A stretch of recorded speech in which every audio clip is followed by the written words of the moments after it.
suddenly there was a threat to this world from some other species, from another planet. I was spotting down the firing range for several shooters when all of a sudden I saw a large, hairy creature walking from right to left. We also know there are known unknowns. That is to say, we know there's some things we do not know. But there are also unknown unknowns. The ones we don't know, we don't know.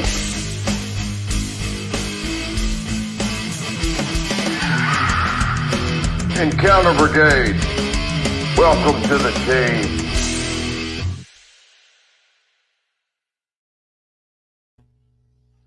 Welcome to the Sasquatch Encounter Brigade podcast. Tonight's guests are to kick off an all-female lineup that we have scheduled for 5 nights in a row.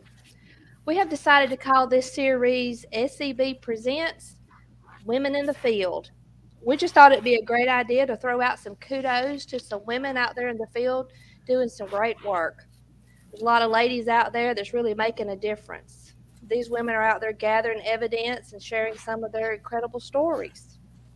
If you enjoy the show tonight, don't forget to subscribe.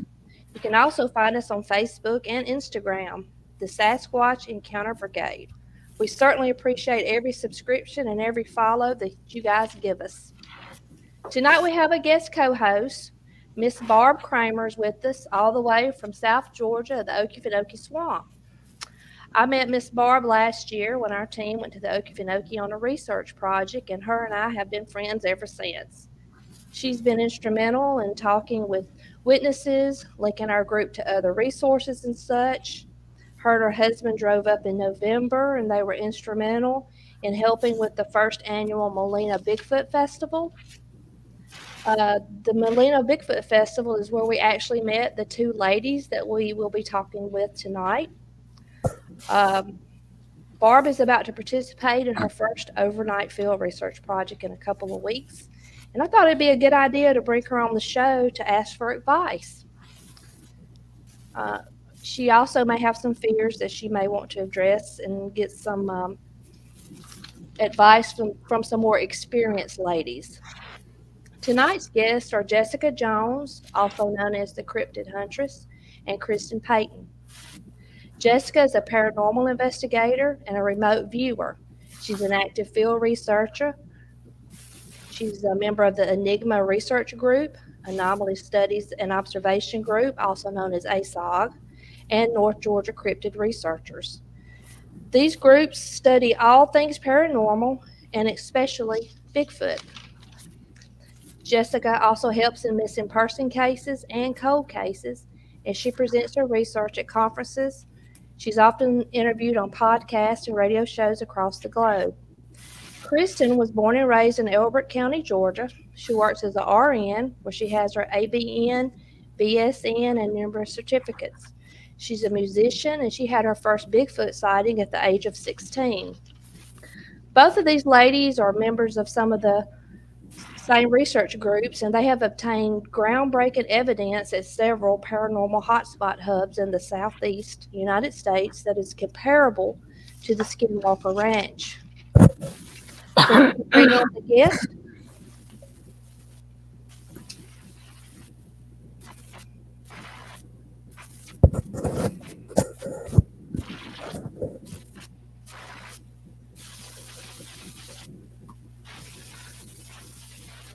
Hello.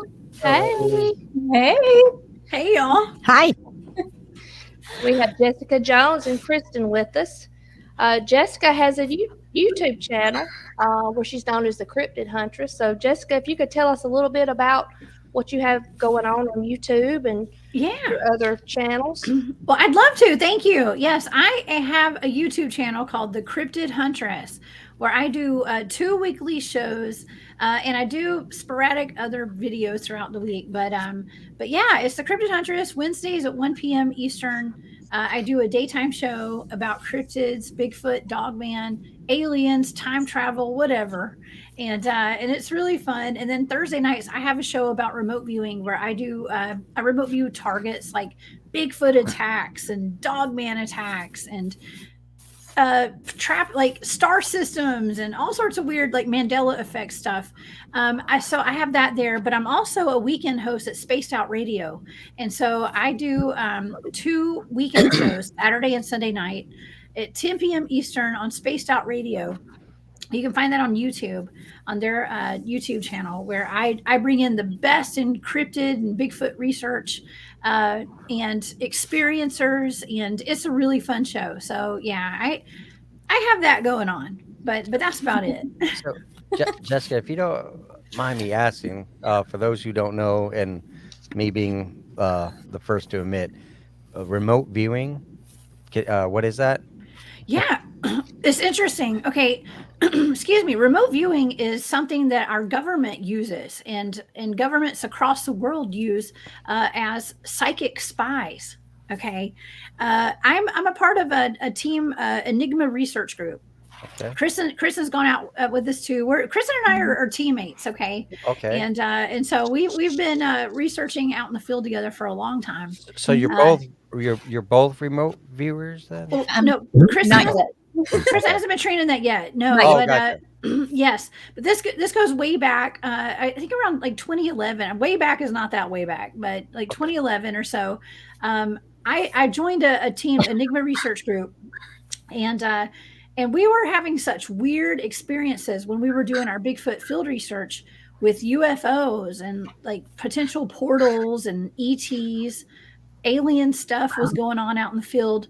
And so the head of my team is a remote viewer, and an amazing remote viewer. And he decided that he thought it would be a good idea to train our entire team in remote viewing, which is taking blind targets. Okay, this is like where he assigns us a target, which could be like a Bigfoot sighting or something that happened in the field, right? Okay. And he assigns out a target. He puts a number to it, like we do coordinate remote viewing. I can get into it. It would take a while to talk about to explain it all, but it's looking into something psychically. Okay. And so that's basically what it is. And so we do remote viewing. It's something that our government uses, the military uses, whether they're admitted or not to this day, they use that kind of stuff. I was a career military officer, Army, right? So I would say it's news to me, and I held a pretty good clearance level. But there's projects. There's actually a movie made about it called "The Men Who Stare at Goats." That's exactly what I was kind of thinking about. But at the same time, I was like, you know what? It's real. That stuff happens. That's we use it. No, and I'm not disputing or none of that, because then there is some of that. Okay. There's a lot of things that go on in our government that we don't all know about. Okay. There you go. Just saying. Well, Jessica, what got you first interested in the field of Bigfoot? Well, I'd always been attuned to the paranormal my entire life. When I was growing up, I used to see ghosts, and I would go outside and look for UFOs at night when I was a little kid, stuff that the normal kids weren't doing. Okay. And so I was one of those kids. I'd go to the library and check out every book about ghosts in the sci-fi section and fictional section, even though I knew it wasn't fiction. Okay. But I got into this because it was part of my life. I was interested in Bigfoot. I had never had a sighting of a Bigfoot though. And one evening I went to a presentation at a meetup thing one night, and these gentlemen from the Enigma research group, who were diehard Bigfoot field researchers, professional trackers, search and rescue guys, and former military, a lot of them in law enforcement. They gave a presentation. I went. I was just totally blown away by it, and I had a lot of questions for them at the end of it, and they saw my interest in it, and they invited me out on an expedition. And that's how I got into Bigfoot, was going to that little tiny meetup one night and meeting those guys. Wow. And it snowballed and escalated out of control after that. It did. And so, I went on my first expedition in 2011, And my experience with Bigfoot was so radically different than a lot of other people. I'm not say radically different than everybody's, but the first time that I had experience with Bigfoot, I had UFOs flying over my head and stuff, so there was a lot of other paranormal, supernatural stuff occurring in the environment when we were doing our Bigfoot field research out there. And so it never stopped. And Kristen can attest to all of that. Kristen has actually filmed a portal opening and two of our teammates walking into it. Disappearing and then coming back out. Wow. Yeah. We did make it back out.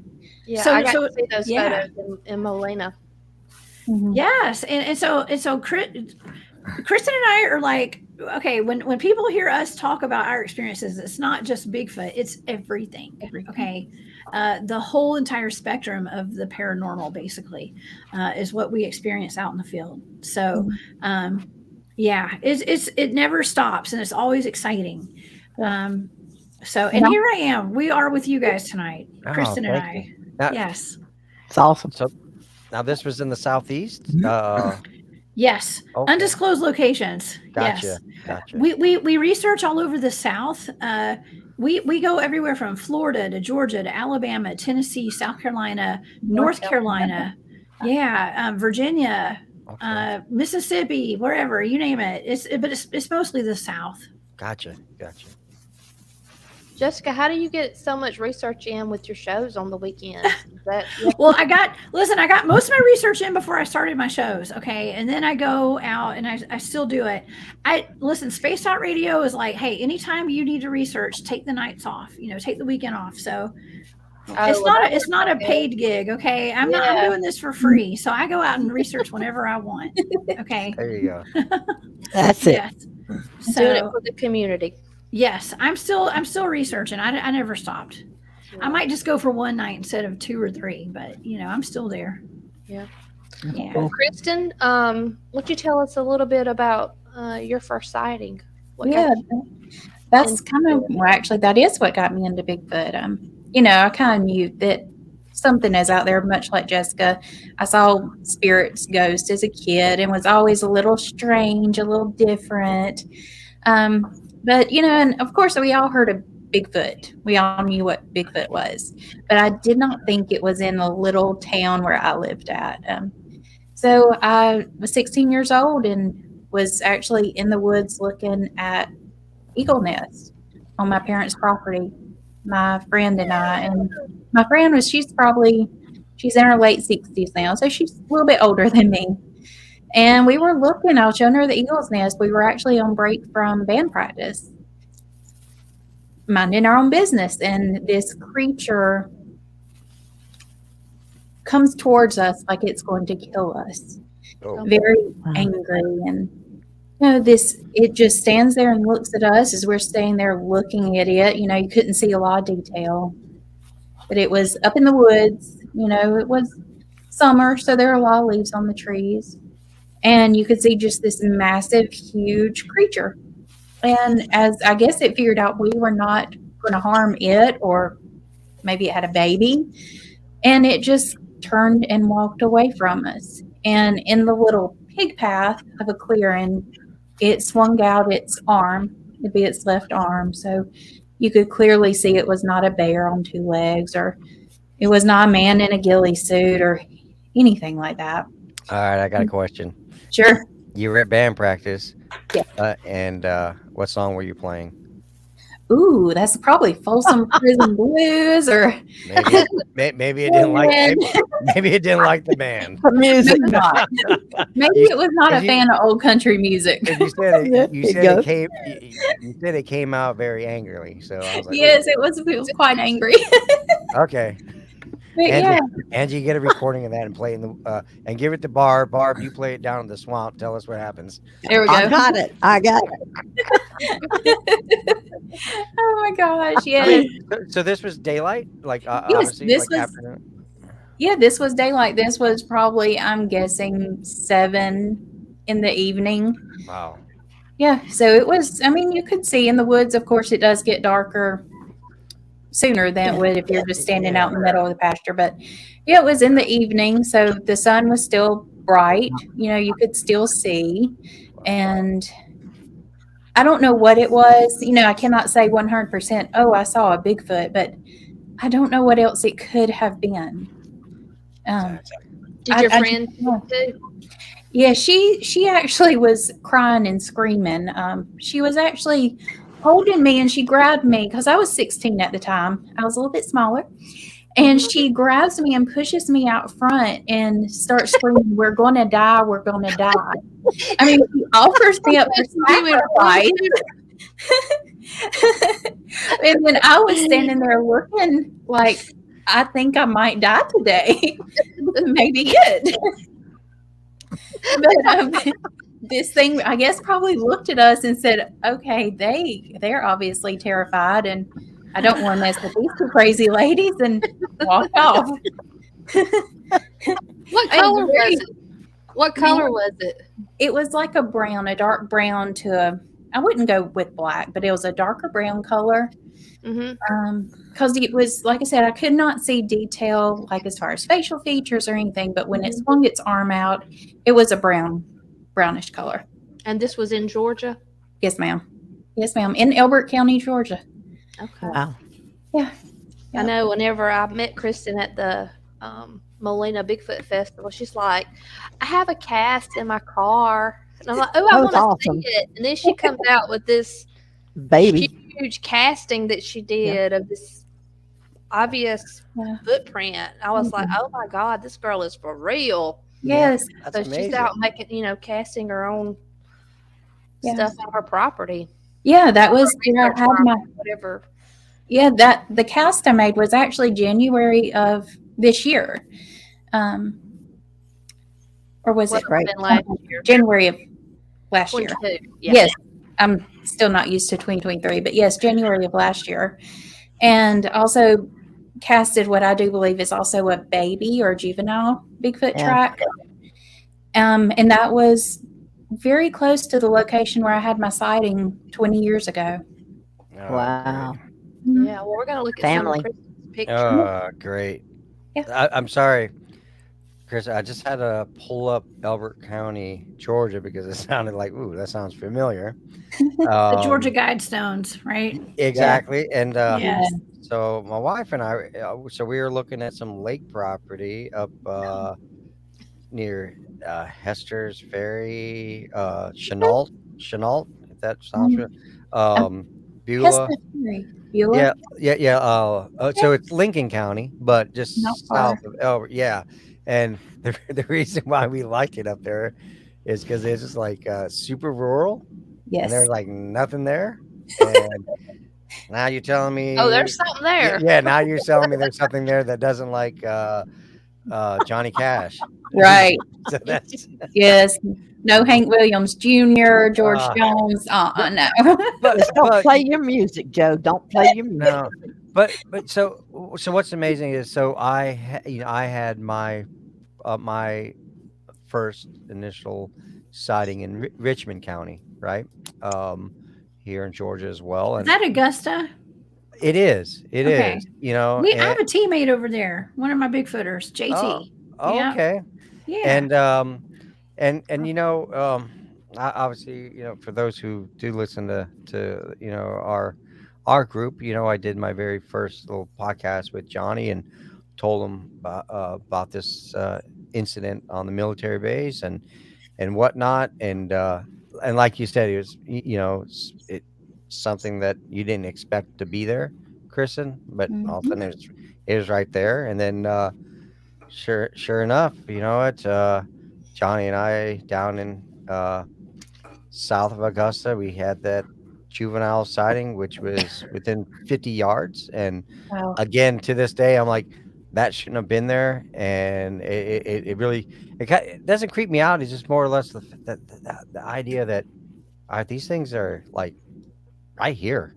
right? Yeah. I You mean, know, Joe, actually, you know, what's really interesting is the fact that you said that it was on a military base. And I get that a lot. You know, I interview people from all over the world, mostly the US, yeah. but a lot of sightings occur on military installations Yes. or bases. We Oh talked to yeah. And that's with Dogman too. I know we're not talking about Dogman today, but it's with a lot of these cryptids. They do show up on military bases. So, Yeah, I'm going to be yeah. talking about that on this week with one of my Yeah. guests. No, so I mean, and again, so my story, in case you ladies don't know, so I was contracted to plan and execute a large sniper competition, which is held here in Georgia, and obviously, many months leading up to it, you're still doing planning for as far as like all the routes that the competitors have to hike and which ranges they're going to shoot on. So this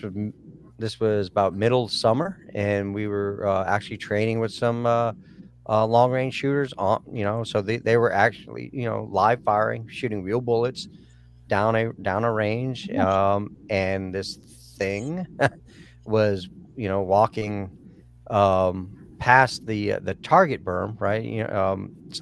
We're shooting on 1,000-yard range. This thing was past there about, about 1,500 yards, but through a spotting scope, which I was standing behind viewing, our shooters shoot, I could see, this thing very clearly.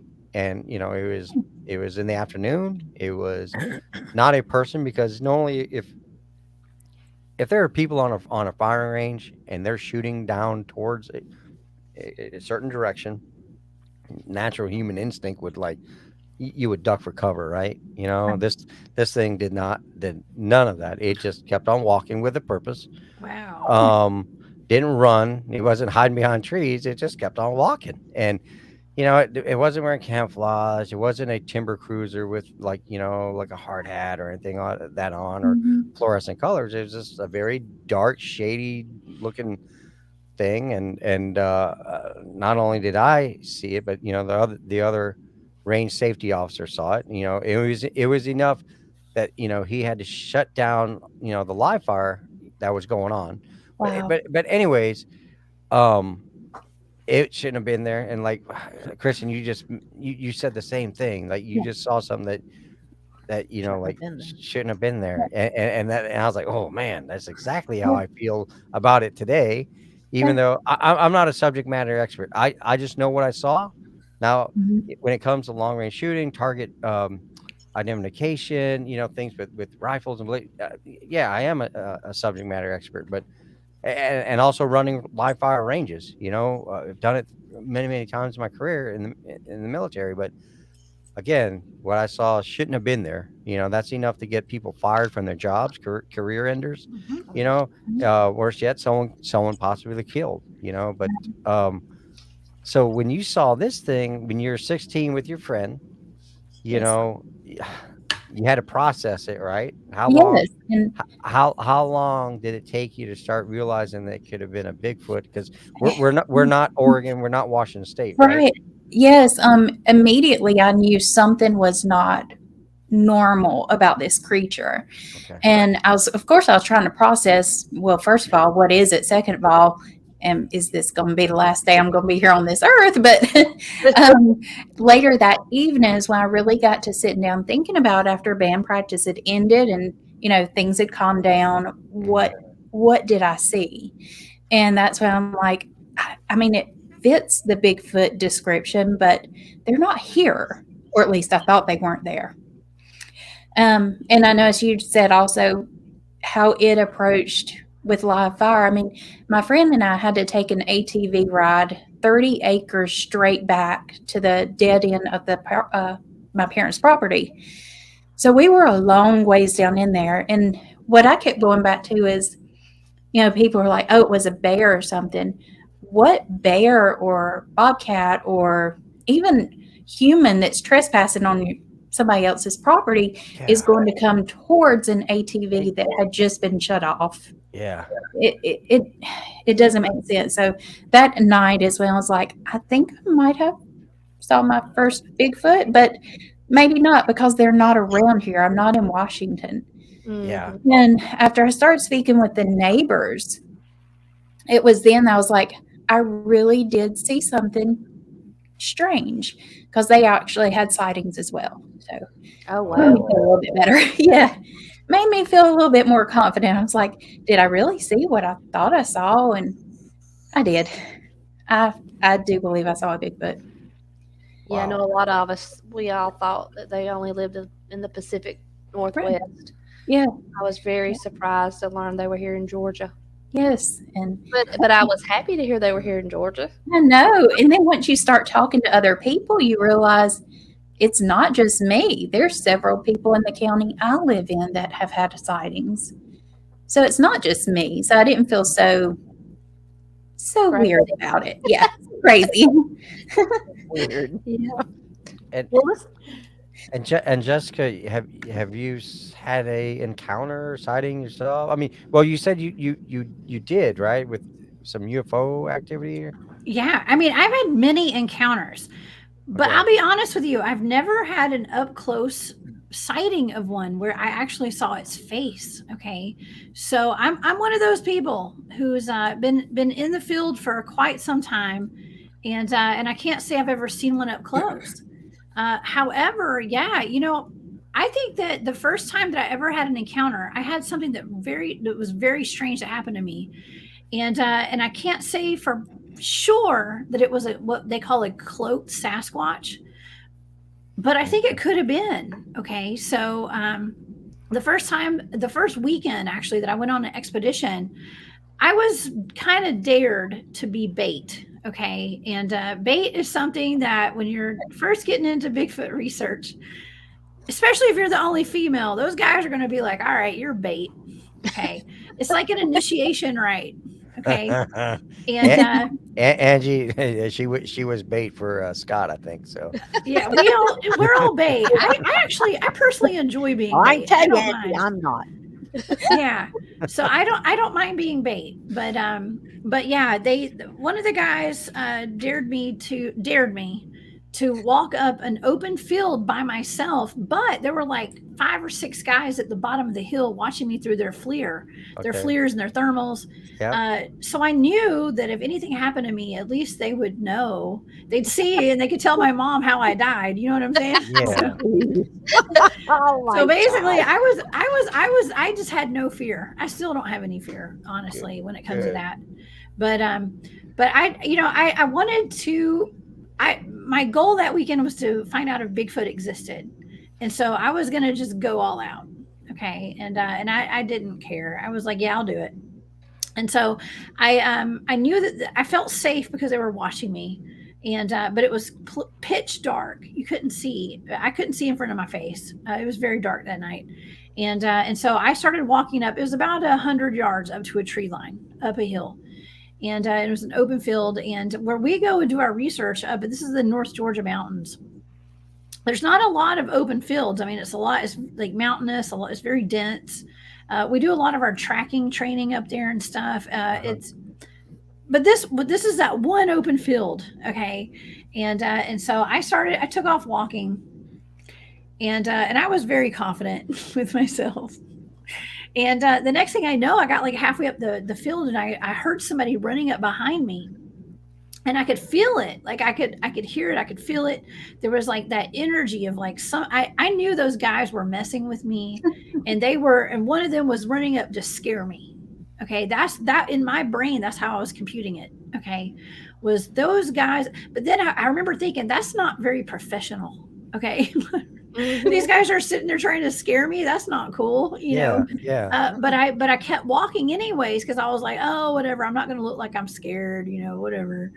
And something, whatever it was, got closer. I thought it was a person, and something swiped the back of my legs, the back of both of my legs, kind of like a whoosh, it was like the backs of my legs both got hit at the same time, but it was not threatening. Wow. Okay. And whatever it was, I thought it was a person, but it just ran right past me, and I felt the wind. I could hear it. It was all just like whoosh, and it went past me, and I just kind of like lost my balance a little bit, but I didn't fall down. And I stood there for a minute looking around like, okay, what was that? I looked around. I don't remember. I don't think I got a flashlight out, but I did look around to make sure there wasn't like a limb or like a tree that I had hit. Something, because your rational brain is trying to make sense of what's happening when it doesn't make sense. Okay. And there was nobody there. And apparently, like, the distress signal was like throwing my arms up in the air. Like, they were like, hey, if something happens, throw your arms up in the air. And I kind of inadvertently threw my arms up when I kind of got hit. Yeah. I didn't mean to, but one of the guys eventually, I kept walking. I just kept walking. But one of the guys came up, Craig came up to make sure I was okay, because he had seen, they had seen that something had happened. And I remember him walking up, and I was like, are you a human? Who are you? Who are you? Did they see it in their flares? No, they did not at all. But let me tell you what's super interesting about that. They didn't see it at all. I heard it, I felt it, I experienced it. And Craig walked up to the tree line with me, and we were standing there looking, and something drew me over to the right corner of the tree line. And I stood there, and one of my teammates, who was my partner the next night on a kamikaze mission that we went on, he watched through his FLIR as he says it was a Sasquatch, like a Bigfoot, peeked its head around the tree and stared at me for about 30 seconds or more. Before it put its head back in. So, and I was standing, but I couldn't see it with my bare eyes. So I didn't know, but he said he watched. And so we kind of spent the entire next day and the next night researching that field because of that experience. Mm-hmm. And so that was really cool. Were you was it tall grass where you were walking? I think she kind of froze up. Oh, there she is. I froze. I'm sorry, y'all. My internet gets wonky. Was it? Yes. So Angie asked about, like, was it tall grass that you were walking through? That night, no, it wasn't that tall. It had been cut, so no, okay. It wasn't tall. Yeah. I just wanted we went back and really examined it, and there was nothing there, nothing that would have hit my legs. There were no limbs. There were no, there's no tall grass. I mean, it was more than tall grass that would have hit my legs. It was a definite, like, something that hit the back of my legs. It was. Well, I was just wondering if tall grass might have hit it from the FLIR, like if it was belly crawling or something. Oh, right. Yeah, this thing was not I mean, if it was crawling, it was crawling fast, because it was like a freight train coming at me. Okay. Was it a path? Really, was it a path you were on, or was it an open? It was just a field, like a pasture kind of. A pasture. Okay, that's what I thought. Yes. It looked like a pasture. It wasn't a pasture, but just an open field with grass in it. Right. So much like the Meadow, where Kristen and I investigate, we do our research at this place called the Meadow at a different location, and it's an open field just like the Meadow. Okay. Well, that was my next question. If you guys could tell us about some of the projects maybe you've worked on together, like some strange stuff. Yeah, I know Kristen, do you want to? But Kristen, do you want to do that one? Oh boy. Well, of course, we're always hunting for something. I think, like with me, it started, I was looking for Bigfoot, but after being out in areas like the Meadow, we're now kind of venturing out a little bit into the paranormal, extraterrestrial. One of the cool things that I do believe that the group is working on, in my opinion, is just, for example, the SD session, where it's a double-blind experiment. You have a person asking questions, and then a person listening to, like a spirit box. It goes through radio frequencies quite fast and picks up on a word every now and then. So someone will ask a question, and the one that's got a blindfold on, earmuffs, earplugs, will just repeat what they're hearing through the ghost box. And so neither the person listening to the ghost box, like, they cannot hear the questions being asked. And what we have found is that they start carrying on a conversation. The one that's asking the questions will actually get a response from whatever it is speaking through the ghost box. And the person sitting there listening just repeats a word that they hear. So that's kind of interesting because we've asked questions about portals, about who is there, and the answers we're getting are quite strange, but yet quite exciting. But the answers, like, it would be a legitimate response to the question you ask. It would, yes. Yes, one of the areas we research in, there's a history of a witch being there. And one of the questions that another ASOG member asked was, who are you? And then the response from the one listening, the receiver, said witch. So we're like, the person sitting there listening had no idea what this person asked. So the response was witch. I mean, the questions and answers, they're lining up. And the responses also seem to get almost angry when you start asking about, I guess, the physics, like quantum physics, and about matter and space and time. The portals. They shut down. I mean, they say stop, no. We're like, well, is the portal due to this time and space colliding? Stop, no. So I think that's something that very interesting. Yeah, it is. We can't explain it, but it's very interesting. All right, I got to ask this question because you brought up the witch thing. Yes. Have you guys ever been investigating something like that and heard a witch cackle? Like, no? I've heard some weird stuff. Yeah, yeah. Never heard a witch cackle. Oh, yeah. Have you ever heard of Spearfinger? No, I don't know. The Cherokee legend? No. Okay. Yeah, I've been out in the field up in North Georgia, and we may or may not have encountered something similar to Spearfinger before. So what is that?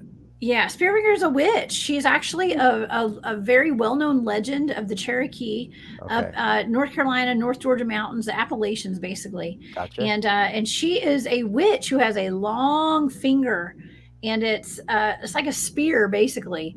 Okay. But she loves to eat livers out of, especially children. She loves to go and eat children's livers, and she will.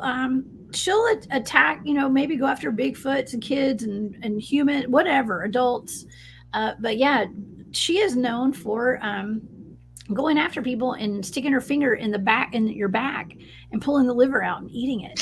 Yeah. So you're gonna give Angie nightmares. That's Spearfinger. Yeah. Oh my God. She's very well known in those parts. So there was one night we were out in the field, and we were just, we do a lot of our research in the dark. We don't use headlamps or flashlights or anything a lot of times. And there was one night I was out there, and I swear I was picking up on Spearfinger energy so hard, and I kept hearing this tapping on a tree, like tap, tap, tap, tap, tap, tap.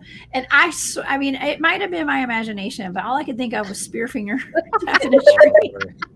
So I mean, those are like some of the real. That's real life, man. When you're out there doing research, you're like your mind. If you don't, your mind will. Yeah, your mind can play do tricks on you. That's right. Man. All right. You got to control your thoughts, man. So two falls ago, so not this past September, but September previous, I was me and two Army buddies went out to Wyoming elk hunting. So this was mid-September, and so we were hunting in the just west of like the Wind River Range there. And pretty much in the same valley area where they found that poor girl that was murdered from Florida. Her boyfriend was from Florida. Yeah. And except, so we were like 22 miles from the campground that they had, found her her remains in. So they were this couple, they were obviously near the main road highway.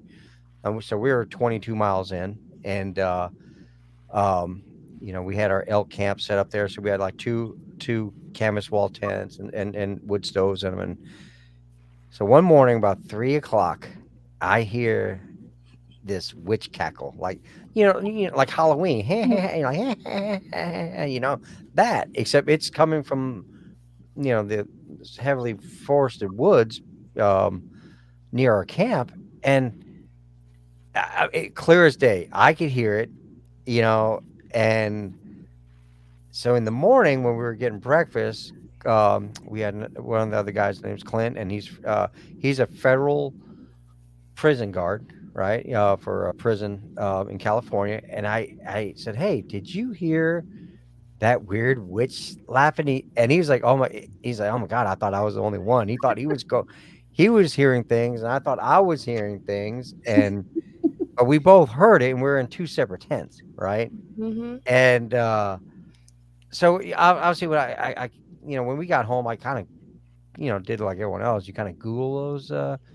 Have you ever heard like witch cackles in the woods? And I guess there's so many different reasons for that. But the reason I asked is because I just want to make sure I wasn't where they no, like they attach themselves, like you get cursed or something like that. But see, you guys are with intention going out there and investigating which paranormal hotspots. And now, I mean, you guys obviously have no fear about that or getting jabbed in the back by Spearfinger. Hey, I go protected. I know I energetically, spiritually, and physically protect myself. Okay, and so does Kristen. No, we're all about that mind, body, spirit, and protection of all sorts. But I mean, yes. Okay, I mean, I'm all about that Jesus protection. We ain't scared. But I mean, but I was like, man, I should be like a superstar in this whole paranormal Bigfoot thing, man. I've heard witches in the woods. I've seen Bigfoot twice. You know what, man? Only thing I'm missing out on is Loch Ness Monster.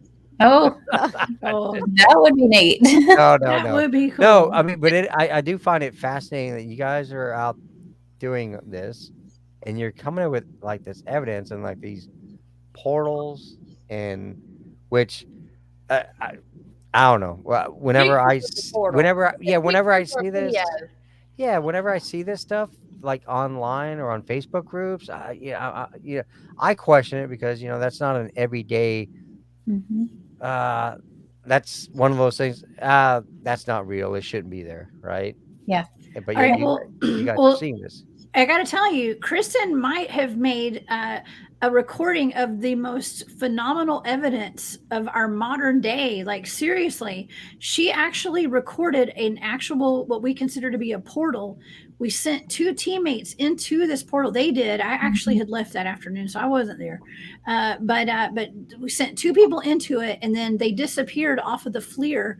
Right. And then they came back out of it, and she has that recorded. That has not been released to the public yet, but this might be some of the most groundbreaking evidence of our time. Seriously. Is it a video, or is it a lot of pictures? It's a full video. Full video. And, then we also videoed us trying to debunk what this portal was, because when you're first out there, you're like, okay, well, maybe they stepped into the tree line, because that's the most obvious and rational thought, is they stepped into the tree line and disappeared.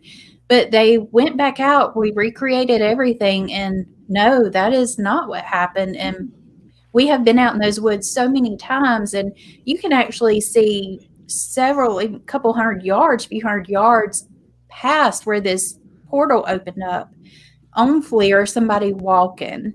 So they did not just step off into the tree line or, down into a ditch area to where they would disappear. Now, did the guys describe, though, their experience inside the portal? Yeah, they actually said it was like a black curtain was pulled over them. And when they walked into this area, there was no like brush, like thorns and briars and vines on the ground. They were actually able to easily walk as they were guided where the box cube portal, whatever you want to call it, was. And once they realized something's not right, I don't think they could see stars. It was like a curtain. The temperature changed, if I'm not mistaken. But when they turned, Yeah, it was a huge. I was going to ask about that, Kristen, if you don't mind my asking. Sure. Was it a cold area to them? Like when they got near it and everything, was it cold? Because they kind of, feel a big difference. I've had this happen to me, so that's why I'm asking. I honestly cannot remember if they said it was warmer or colder, but they said noted it got colder. It was colder. Okay. It just slightly different. It wasn't that big of a difference, but it got slightly colder. It was just off. And that's one thing about Tim and Bob who went into that portal. They're both trained in remote viewing, and so we're trained to notice energy shifts. Okay, and energy differences. And so they're both search and rescue guys and special forces, Army, Navy, and so they know, they're very well aware of their surroundings. Yeah. And so when they walked over, they didn't know they were going into anything. They just walked over to an area and then they disappeared. Okay, so that begs the question, this is out in an open field in a forest where people can go hiking or whatever. Is this where all those missing people are going? Because Kristen can tell you, after they went into this portal and they came back out and they re-emerged and their heat signatures reappeared, this cube shrunk down and it moved and it disappeared.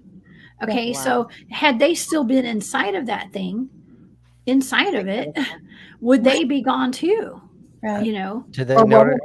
Do they have any sense of time has passed, or no time loss that I'm aware of? They just realized something was not right, and so once they realized this environment has changed, they turned around and started walking back out. And actually, once they started walking back out, when they went in, it was clear. But when they were walking back out, they said that they were kind of tripping in the vines and briar bushes that they hadn't tripped in while walking into this area. So the whole environment had changed. And the stories collaborated, the both of them.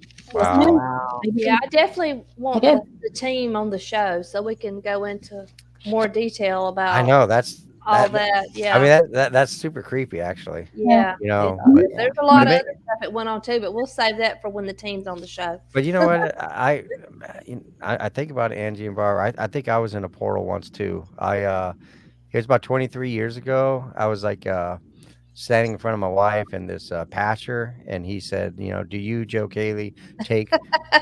Next thing you know, I was kissing her. I was in a portal for like 30 seconds because I don't remember anything he said. Next thing you know, I was married. Yep, that's how that goes.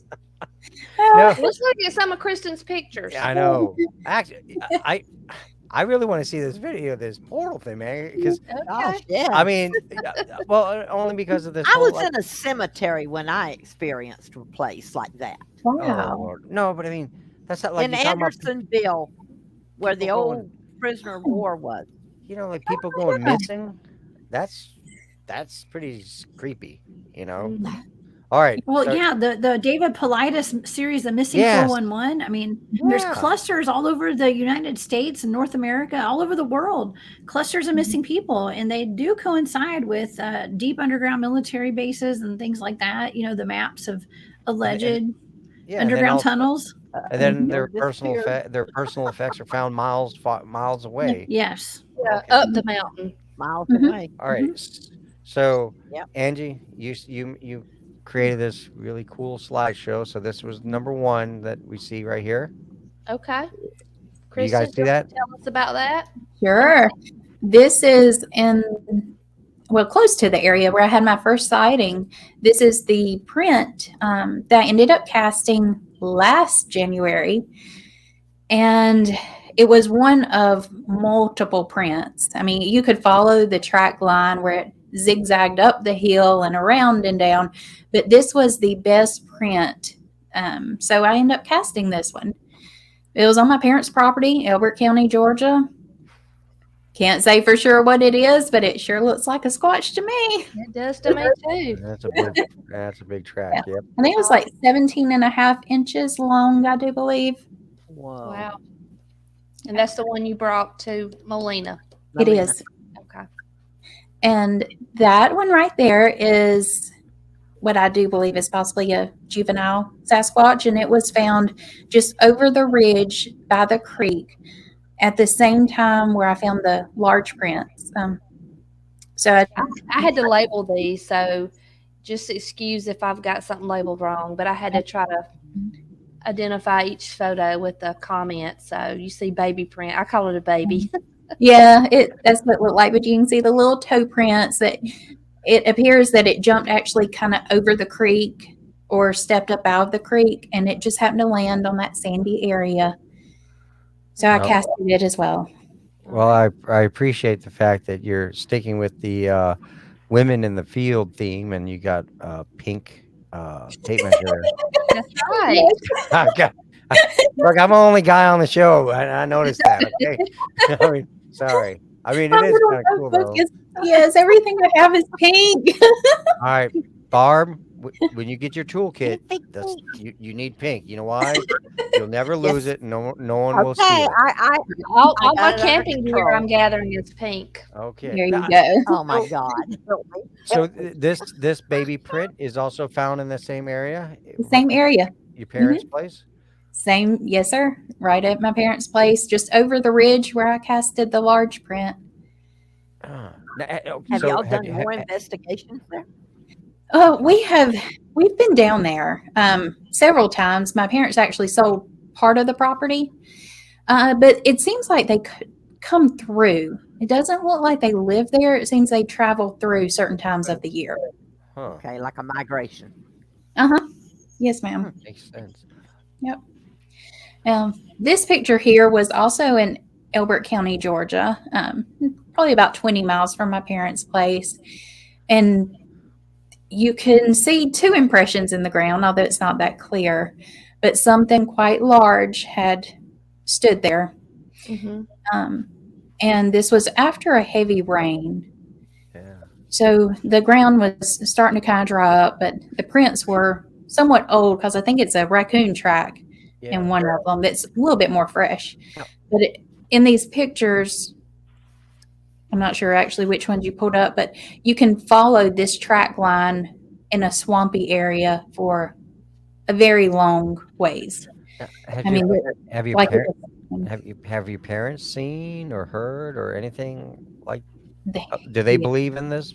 They do now. Okay. Thanks to you. Mom, yeah, thanks to me. Well, my mom has had some experiences. Okay.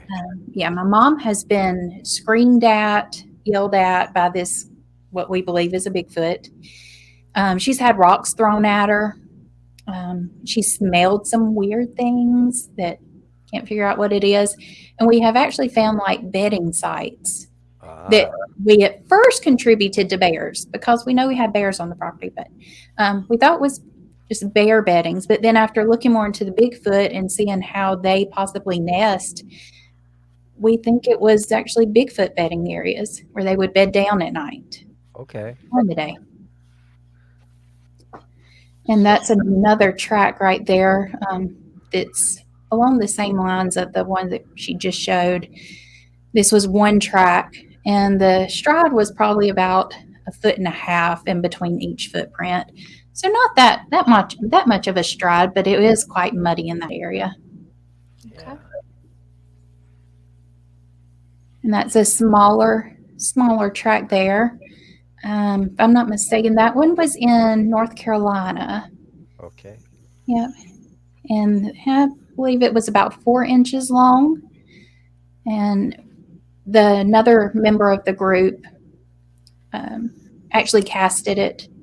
And the track, it didn't turn out so well, but once we did cast it, the toe impressions were more visible.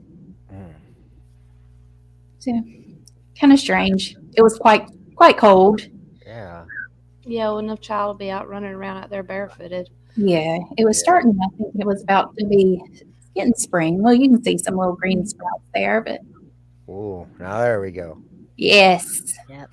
This is where we met up in Molina. The one all the way to the left is the replica that I brought of the Patterson Gimlin footprint. So the small one with the dollar bill? Small one, yeah. That's Patty's replica. Okay. The one in the middle is the replica of the Elkins Creek casting right there in Molina, Georgia. That was, and then the one on the right is Kristen's cast. See how big it is? And then if you look on the little brown washcloth, you might have to zoom in if somebody wants to like zoom in on it, but it's the casting of the baby. You can clearly see those tiny little toes. Dang, Yeah. Kristen, that's amazing. Mhm. And you just carry that in the trunk of your car and just walked up. Bam! How you like that? He takes it to festivals and impresses people. I mean, literally, I'm like Patty. There when she walked out there. I mean, girl, you bringing that thing inside? We fixing to walk that thing around and show it to some folks. I mean, you just showed up like, oh, that's Patty, huh? Whatever. Mm-hmm. Wham! Look how little Patty is compared to that one. I mean, they got a cupcake, and you brought like a 3-tier wedding cake over there. That's a monster. Yeah, it makes me wonder how large these creatures actually get. I mean, I know what I saw was absolutely massive. So now this is over by Elbert County. Yes, it's in Elbert County. Mm-hmm. It is close to Broad River. It's a lot of water. Incredible. Yeah. Well, they say that Patty only was about a little over 6 feet high, 6 feet tall. So but her print is smaller than the one that Kristen has. So I mean, I'd say hers is probably at least 7 feet or more. But they say Patty was only a little over 6 feet tall. Wow. Now, who's Dr. Meldrum, the footprint expert guy, right? Has he seen this, or has he had a chance to look at this? Kristen's? At mine? No. Really? Yeah, no. I've got that one little print and then that one larger print. I haven't even thought about submitting it anywhere because I'm scared it will get lost or broken. Yeah, that's what happened to the Elkins Creek cast. It got broken in shipping. Oh, really? Coming back from Meldrum. Mm-hmm. Yeah, that's okay. I can understand that. Yeah, but Ian's welcome to look at it. Come to Georgia. Yeah, want to take a little drive. Well, Angie, you need to invite him to Molina next year. I mean, tell him, look. I mean, I don't think Dr. Meldrum's going to come to Molina, but well, you tell him, look at this footprint. No, I mean that's incredible because isn't it? I know. Again, I'm sitting here thinking, okay, we're Georgia, I mean, this foot is probably something that's like over 1,000 pound per being, right? And don't forget, you see the dollar bill under Patty's replica. Yeah, but so I mean, that's still big. I mean, and so it's okay. You have this perfect looking casting here. It's like, how do they get so big and they stay so hidden? Mm-hmm. Well, once you get to speaking like with the neighbors and friends in the area, you realize they're actually not that hidden. A man down the road, not even a mile from where we live, said that he saw a 10-foot tall Bigfoot out by his chicken coop. Oh, and the neighbor across the road said it killed all of his ducks. And this monkey was seen at a Halloween party in the woods, but there was no one dressed up as a monkey. So it's like we have a lot more sightings than I think a lot of people realize around here. They just don't think of them. Well, I mean, I don't know. This track is pretty impressive. And then, you guys talking about these portal things and, I don't know. There is, for me, at least tonight, my mind's been, kind of broadened a little bit because, I don't expect, obviously, in my 9-to-5 type job, we spend a lot of time in the field, hunting shows and whatnot. And so, I've talked to other hunting hosts that have, swore up and down to me and they have filmed things that, like skinwalkers and, this is out west, whatnot. But, I expect things like that out there, but not, what we're here in Georgia, so it's incredible. Next. Yeah. I don't know. I'm looking at this foot, but I was like, man, that's gotta be big. You know, we have other stories from down in South Georgia where Barb lives in the Okefenokee. Oh yeah, she's gonna love that, Barb. Oh yeah. Well, I mean, if Chris would like to talk about her handprint here too, we can talk about the Okefenokee giant later if you guys Oh, want. there's a giant. A Oh, big absolutely. giant? A 13-foot Okefenokee giant. Yeah. And I'm going to tell you, some people thought it was a Sasquatch, but I don't think it was. I think it was an actual giant. What? Yeah, we'll talk about it. If you Okay. guys, whenever y'all are ready. Was this in Georgia, Okefenokee? Georgia, yes, ma'am. Yeah, it was in 1829, a long time ago. Oh, okay. Well, I know all about that. And it's a very famous account. Yeah. Right. Okay. Yeah. Actually, Jessica and Kristen, Angie and I have been talking to the guy that his mother was alive and did a interview on his podcast and told the real story about that incident. Really? Yes, Wow. Angie. Wow. Mm-hmm. So She actually, passed away though. yeah, she just passed away last year. Mhm. That's amazing, though. Wow. Someone that had firsthand knowledge of it. Oh yeah, he does. Yeah. Very cool. And What's the had a handprint? sighting. She had also had a sighting in 1967, and he had a sighting as a young child, and he is actually in the process of doing some film work to replicate that. Wow. He had a sighting of the giant, or No, of a Bigfoot. I'm sorry. Okay. Wow. So his mother was had a lot of information, and the interview she did, she tells a lot. She's That's a big. That's a big handprint. mm-hmm. Yeah. And where this is down in the swamp area, This is actually in the woods of North Carolina. North Carolina. Yes, another spot where we research at. And this was one of multiple handprints, but it's quite large. Another team member actually was there when the handprint was placed there by this Bigfoot. Yeah. Can't say for sure, but yeah, Bigfoot. Yeah. And it was actually peeking. It would kind of hold on to this was an outhouse at a primitive camping site. Okay. And so it would like kind of hold on to the outhouse and kind of peek around as it was watching. It was actually David watching David at the campsite. And he saw that on, I believe it was night vision. And I was there that following weekend. And he's like, yeah, come here. I want to show you something. And he said, this is actually the handprint of this creature that was watching us.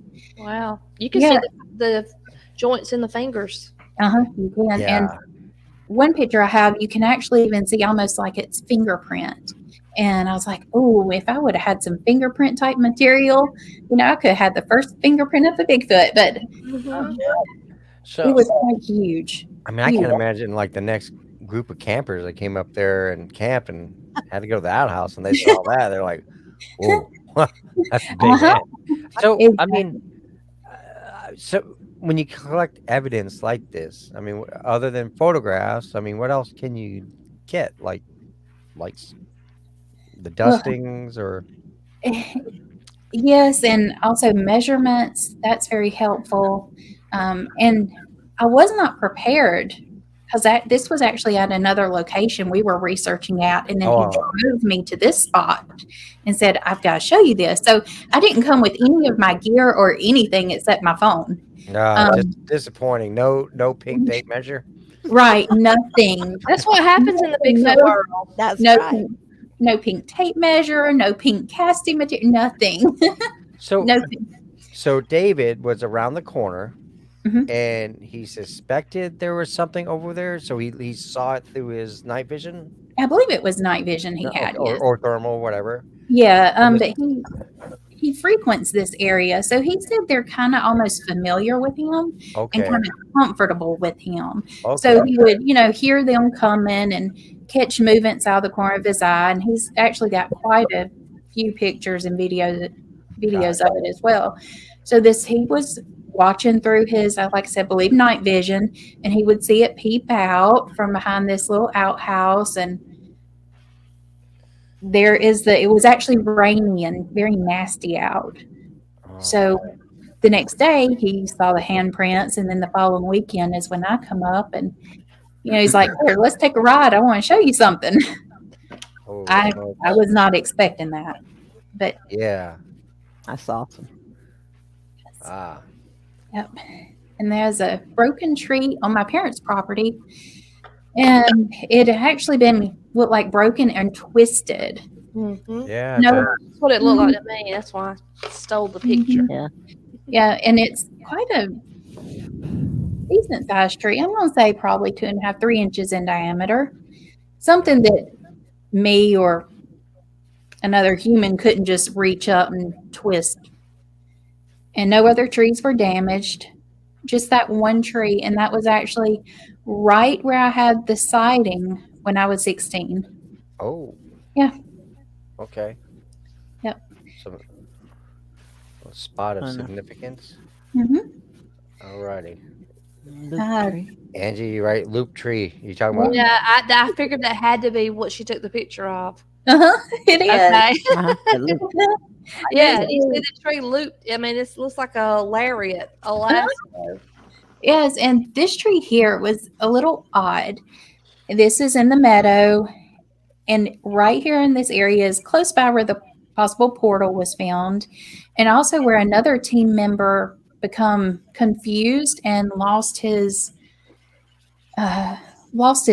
idea of even where he was at. He got a little confused out in the field, and this was Trey. And if you know Trey, this does not normally happen. Mm-hmm. So this is kind of a strange area, and we were out investigating, and the same little tree has now formed that oval. It doesn't look as if any human could have gotten a hold to it and did that, because it's actually, you can't quite see it, but there's a large creek, and then behind it's another little water source, and the tree's quite tall too. So you couldn't have just stood there and twisted the little ends together. Oh. But it's strange, and I know there's some significance with the ovals, and so it was something that we took a picture of. It was there that weekend, and then the next time we went out researching, it was gone. I mean, the whole tree or just the loop? The whole loop was gone. Yeah. Interesting. Okay. Uh-oh. Some of these didn't show up there, Angie. Okay. Creature. Yeah, we have no idea. That's a creepy one. Yeah. This was taken, I have to give him credit, Dave Moser. This is actually a still from a video. We had a lot of activity going on that night in Northeast Georgia on some friends' property. And we knew something was in the area, didn't see anything, but with the night vision, he was actually panning around, come back. And this little creature was holding on to this tree. And actually, as the camera hits it, it's pitch black outside, so we don't have lights, we don't have headlamps. So this is what you're seeing is night vision. When the camera hits it, it kind of slides and turns around to get behind the tree. And then as he pans away from it, it comes back around. Ah. Yes. But that is like a dog with his ears flat, like a dog with his ears pinned back. Yeah. We're not allowed to talk about Dogman. Oh, I Dogman. I thought, well, maybe I guess it could be a lizard or something. Do you think it's like a juvenile, maybe? Possibly so. We went back out the following day. I'm sorry, not following day, following weekend. Once we caught this on camera and realized something was a little strange, we found the tree, and we could see where all the bark had been rubbed off in about a 3-foot section. Oh. So this thing was probably 2.5, 3 foot tall, somewhere in there. But I mean, it definitely had movement, we didn't find any hair. We didn't find any footprints, but you could see where it was holding on and red, probably like See how its mouth is? Their mouth. Every time I see a picture of one like this, their mouth is doing that. open or showing. Yeah, it's like monkey lips with they're singing. Uh-huh. I mean, the one that Johnny took, the mouth looked the same way. Right. Yes, it was open. It was open, really big, like it's sockets singing, of their and you can eyes see are its dark and monkey deep. lips like sticking out. Yeah. I don't know. And I don't know this on its head. I don't know if that's a tuft of hair or, I don't know. We don't know what it is, but it was moving. It was aware of the camera hitting it.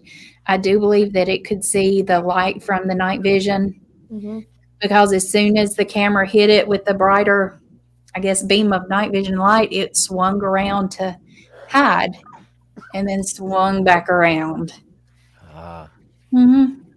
Crazy. Yep. And then I just wanted to know what this is. That's an app? It is an app. I work in the hospital, so we get a lot of ghost activity. What?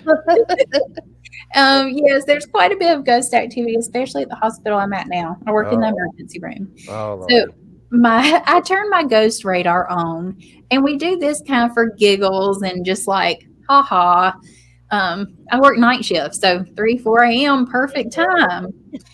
And so my grandfather had passed away in the trauma 1 bay that I was sitting right in front of. At the hospital you work at? The hospital I work at, yes. Ooh, okay. And so this ghost radar started popping up my name, Kristen, even though he spelled it wrong.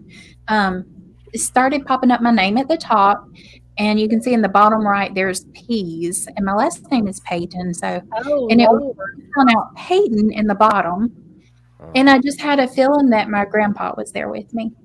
Oh yeah. It may not be anything, but I was like, this is very strange. And if where I was sitting, that little green dot in the center, that would have been where the trauma 1 bed is. So I just did a screenshot really quick, and probably not a coincidence. Yeah, probably not, but I don't know. Wow. Cool story though. That's awesome. That's neat. You girls got any thing coming up that you can fill us in on? Y'all got any projects? Are you talking about conferences and things like that? Yeah. Just research projects or conferences or anything. What do y'all have in the future? We have ongoing research. Kristen and I both are going to be researching the meadow here coming up pretty soon. And like I said, that's ongoing. If you need a volunteer, you'd have to sign an NDA. Okay, we can't. We don't just take anybody out there. Believe me, I've signed plenty, but we'll send Barb. Why me? Because they need Squatch bait. I'm down here with the giants. Give me a break. Barb, you heard them. They need Squatch bait. I've already been out with some of their. I've been out with a few of their teammates. They need portal fodder. You guys are out. I got one leg. We'll tie a rope around y'all. We'll hold on to it while y'all walk in it. Okay, we'll pull you out. I got one leg. I cannot. I don't have to be the fastest, but I don't have to be the slowest. That's why I'm out. I only got one leg. I would be the slowest. I mean, you guys. Hey, Joe, can you put us back in the show? Oh yes, I'll do that. And Jessica, in the meantime, I've got to tell you where I'm at. I've been on the island, Floyd's Island, and that is where the history of the giants, which were Indians, and they did find bones and such there on Floyd's Island is where it's at. And I have been over there. I spent 7 years with National Wildlife Refuge volunteering. My husband and I did. We just quit last year. Okay. So I've spent an awful lot of time in the Okefenokee, and I grew up in the Okefenokee. So all of this down here is, I've had a lot of experience with ghosts, UFOs, levitation, apparitions, and portals. in Andersonville Wow. and in St. Augustine at the fort. I belonged to a group back a long time ago, probably 15 years ago, that is the group now. But anyway, so Are you I've talking been about around the the? block a little bit. Are you talking about the? We all have. Are you talking about the conquistadors, Barb? That's Spanish. Well, I don't know that it was a conquistadors. You're talking about, you belong to a group, the conquistadors. Whatever. Conquistadors. But anyway, there was that I things that and I draw things. I'm they don't attach to me, but they come. So I But anyway, I'm not here to talk about that. But I am 71 years old too. So, and Bigfoot's always been a big thing to me and my husband. Yeah. And neither one of us has had what we call a full blown or even saw one. But we're really excited, especially when I met Angie. I've done a lot of reports and things, getting back to her, different places down here and everything. And I'm so excited for this next weekend and listening to you guys a lot too. In not next weekend, but the next weekend we'll be at the Okefenokee. Well, okay. Trail. That 17th. so the Okefenokee, I mentioned that I do remote viewing, and I have a show on Thursday nights where I remote view paranormal stuff, and I remote viewed the Okefenokee attack of 1829. And when I remote viewed it, I was seeing a giant human. It wasn't a Sasquatch like people had reported. It was actually a human. Right. And that lived way deep into the Okefenokee Swamp, and they had like a whole race of them in there. So I love, Barb, that you can confirm that there are giants down there, because that was in my data. Well, let me. Wow. Okay. Now let me tell you about that island real quick, and then I'll shut up again. I'm sorry, I shouldn't have got on here. Don't shut up. I No, love it. no. Oh, please I'm keep digging it flowing. Yes, I like this part. The island where they were actually supposedly been was Floyd's Island. And when they, back in that time, they were trying to drain the Okefenokee. So this Hubbard company went in and they started trying to cut all the timber out, blah, blah, blah, such as that. And on that island, and they built railways and everything else. Well, when they dug through to the railway, put a railway in there for a steam engine, they came upon the bones, which were what they say are Indians, giant Indians. So in fact, 7 and 8 foot Indians in that time. Yes, ma'am. So you're with me. So anyway, and I saw it. Had several people report over to me about report to me about seeing ghost lights and such as that. Now that area, there's still a cabin there, an old hunting cabin. And there's no furniture or anything like that. But anytime that I've been over there, the bear just eat the post and scratch the post. What they're saying, I've not seen the bear, but that is supposedly bears that are just, they attack the post there because of the printer bee larva. But anyway, people camp there all the time. And it's deep in the swamp area. Yeah. So, and you can only get there by going to Stephen Foster State Park, which is part of the Okefenokee, even though it's the state park. It is leased from the Okefenokee, and you take and paddle in, either kayak, and because you can't take a boat all the way in. I mean, a motorboat. It has to be a kayak. But anyway, I've been over to that island several times, and anyway, but the talk of the Indians and the giants, but archaeologists have been. I'm so glad you're telling me this and everything.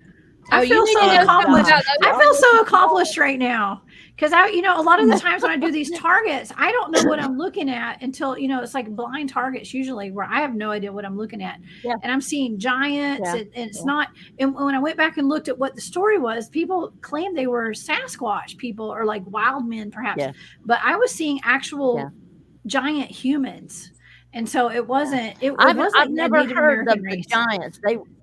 Yeah. Right. I've never heard of the giants being Sasquatch or Bigfoot or swamp ape. I've always heard them to be native, Indian. So that lived in the areas back in that time. When I grew up right on the edge of the Okefenokee, we lived right on the banks down at Kingfisher, which, and we had people come out all the time and talk about the swamp hags they saw. And shut up, Angie. Ew. And, Spirit finger? No, she calls me swag. But anyway, but they did tell about the giants and everything. They saw big people in there, not Bigfoot or anything. But I grew up. Like I say, I'm 71 years old, and I grew up in the swamp, and spent, we spent like 7 years, doing that volunteer work and such in there. So, and I've been in there in boats and cut, trails just like the men. I mean, and everything else. So it's a that's dangerous place. But we do get reports. Angie can tell you, we do get reports of people seeing Bigfoot in there, and and around the area. And as a matter of fact, Angie had me. Well, we went out and Tom and I, a little guy had seen what he called what did he call it, Angie? I'm talking about Millie's. A monster with a square head. Yeah. And red eyes. Tom and I went out. Yeah. So Tom and I went out there, and anyway, I took pictures. We did some inking around and such, and this gosh, the guy that we've been talking to about the mom that told the story about the 1829 and the Okefenokee, the killing, and all of this. There were 5 men that died. Yeah, it killed 5 men. Yeah, dangerous. So that area the swamp area is behind there, and it runs all through in the area where the little boy saw, So anyway, and so that's amazing. Thank you for telling me that. I am so happy to hear this from someone who lives there. If you ever need to know anything about the Okefenokee Swamp, Barb is your woman. Okay, Barb, I'm coming to you. I'm going to bring you on you. my show sometime. Okay? You helped debunk a guy's report. Oh Lord, I don't know about that. I had a guy report he knew where they were living on an island, the Bigfoot, and he could take me. And she's like, nah, you can't get a motorboat through there. The lily pads is too thick. He's lying. And it's all closed off anyway. And yeah, well, it's true. I mean, the lily pads, you can't get through there with a motorboat. You can't even get through there with a kayak even now. And it's all closed off in there because it all grew up. You can't do it. There's only 2 entrances to that swamp. One of them's in Race Pond, Georgia, in the Okefenokee, where I actually grew up on the banks. And the other spot is in Stephen Foster State Park, which is leased from the Okefenokee, and then the Folkestone entrance. But you can't get to all the areas through the Folkestone entrance. You have to go through Stephen Foster State Park to get to Floyd's Island. And there's alligators, I bet, too. Alligators and snakes. Oh, a lot of them, yeah. Yes, Angie's scared. I kayak out there with them. I'm scared of everything, but I do. I mean, I'm not a fan of alligators myself, so. They're so cute. I don't mind snakes, but those y'all got boas and anacondas now.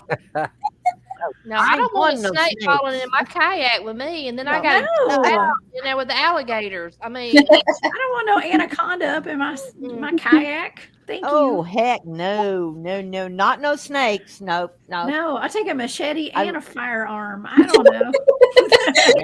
Holes in my boat and a taser and a God knows what. I don't know. I don't play that. We're not scared of. That's one of my questions.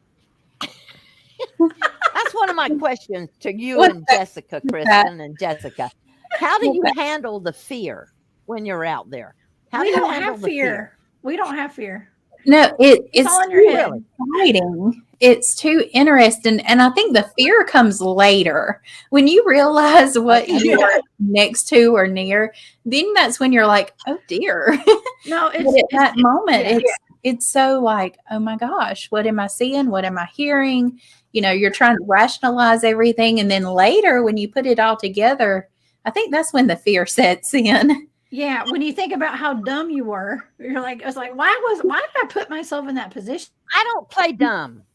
Let me tell you, I did a lot of ghost hunting, okay, with other people, and in the cemetery, I had an apparition coming towards our vehicle, and I screamed like a girl and told them to get me the hell out of there.